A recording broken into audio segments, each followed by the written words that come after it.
When I was first figuring out stuff with the scroll saw, for some reason the blades seemed like the most confusing part.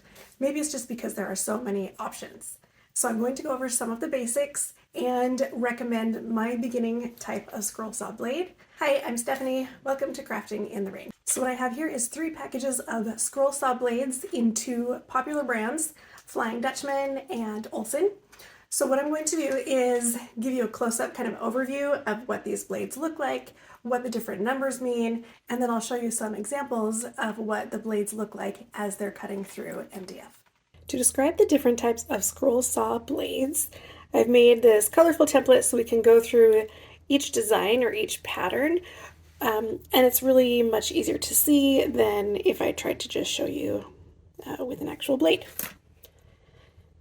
Here I've got the standard where there's just the whole space is filled up with teeth.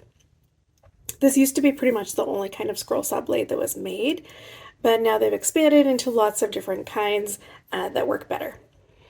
Okay, so if we go to the skip tooth, it basically just means that there's a space in between.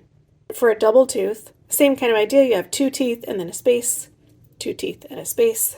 Then we have the reverse, which is same as the skip tooth, but once you get down to the bottom of the blade, the last few teeth point up. This means that you're getting a little bit of cutting as the blade comes up from underneath.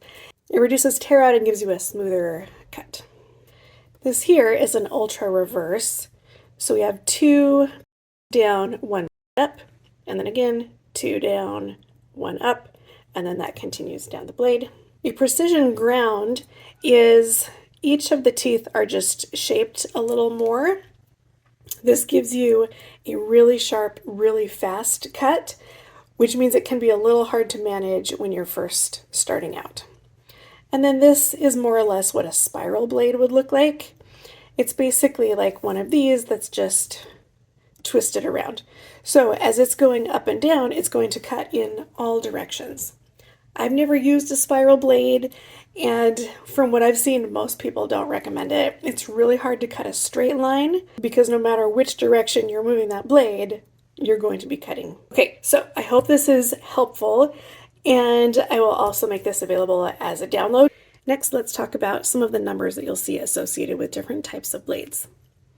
This tells you the size of the blade, and as the number goes up, the blade gets bigger or thicker. So if you're working with thin wood or thin MDF, and if you want to be doing a lot of tight turns, corners, a smaller blade is going to be better. A larger blade will cut faster. It will remove more material, but sometimes doesn't give you the precision that you need.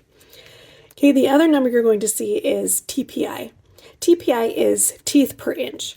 You'll notice here that all of our smaller numbers are 15, and then it gets to 12 when you get up to the size 7. The teeth per inch really doesn't matter as much as what size you're actually using.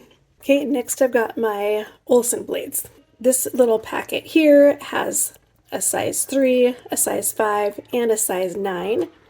And you can see here again, teeth per inch. And just like with the Flying Dutchman in general, as the blade gets bigger, the teeth per inch go down just a little bit. This is the double tooth, which means it's going to have 2 teeth pointing down, then a space, and then 2 teeth again. And the way you're going to figure out which side is up is you can kind of drag your finger, and if it feels really smooth, then it means the teeth are pointing down. And as I go like this, I can feel it kind of catch a little bit on my skin. Okay, so I know that this is the top and this is the bottom. Okay, the other set of Olsen blades that I have here are these precision ground. That's what the PG, precision ground teeth. Okay, and this is a double reverse. Okay, so what that means is there's 2 teeth pointing down all the way until you get to the last few are going to be pointed up. These precision ground, they cut really sharp and really fast. So these I would reserve for when you've got a little more practice. I don't think these are great for beginners because it can just get away from you so fast. Now I'm out in the garage and I'm going to show you a comparison between some of these different blades. I have these marked with Flying Dutchman 1, 5, Olsen 5, and the Precision Ground 5 and 9. This is a 1/4 inch piece of MDF. This isn't a totally scientific experiment, but I'm going to push the wood in to the blade with the same force. And as you watch them progress to bigger size blades, you can see it start to actually cut through the wood a little quicker. You can see why these smaller blades would be ideal when you're first learning how to use the scroll saw, because they don't cut very fast, so you can really take your time. You can be really careful with the pattern that you're following. And yeah, whole projects might take longer in the beginning, but you'll have fewer mistakes. So here, as you would expect, the Precision Ground size 9 blade cuts through the quickest. And it's a little bit hard to see here, but up close you can tell the slot from the 1 is a little bit narrower than the slot from the 9. Now swapping over to the back side, this is the Flying Dutchman 1 and 5. This is the Olsen double, and then this is the Precision Ground. Looking at this here, what we see is that when you've got some kind of reverse, whether it's the ultra reverse or reverse teeth at the bottom of the blade, you get a cleaner cut on the back side. After all of that, here's what you've been waiting for. What blade do I recommend when you're starting with a scroll saw? You should start with the Flying Dutchman Ultra Reverse number 5 blade. From what you saw already, I recommend it because you can cut pretty slowly and precisely, which is great for starting out and practicing, and it also gives you a nice clean cut underneath. So all of that information should help you as you are picking out blades for your scroll saw projects.